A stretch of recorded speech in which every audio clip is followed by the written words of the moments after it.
اعوذ باللہ من الشیطان الرجیم بسم اللہ الرحمن الرحیم۔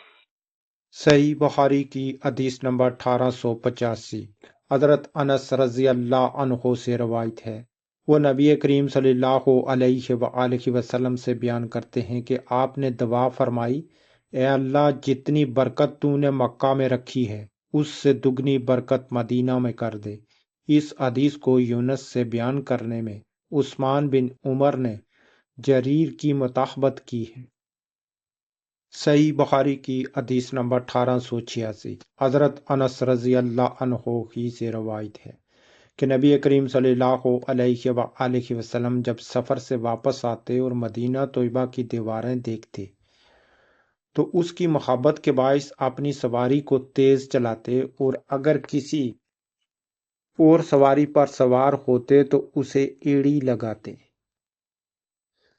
صحیح بخاری کی حدیث نمبر 1887 حضرت انس رضی اللہ عنہ سے روایت ہے، انہوں نے فرمایا کہ بنو سلمہ قبیلے نے ارادہ کیا کہ وہ مسجد نبوی کے قریب منتقل ہو جائیں، لیکن رسول اللہ صلی اللہ علیہ وآلہ وسلم نے یہ پسند نہ فرمایا کہ مدینہ طیبہ کو یوں بے آباد کر دیا جائے۔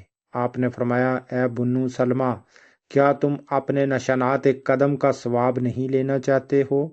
یہ سن کر بنو سلمہ نقل مکانی سے رک گئے۔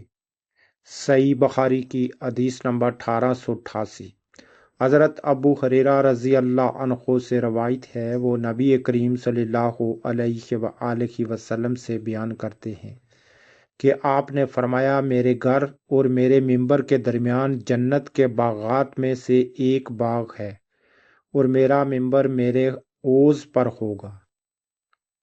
حدیث نمبر 1888 حضرت ابو ہریرہ رضی اللہ عنہ سے روایت ہے، وہ نبی کریم صلی اللہ علیہ وآلہ وسلم سے بیان کرتے ہیں کہ آپ نے فرمایا، میرے گھر اور میرے ممبر کے درمیان جنت کے باغات میں سے ایک باغ ہے، اور میرا ممبر میرے حوض پر ہوگا۔ حدیث کا فوائد۔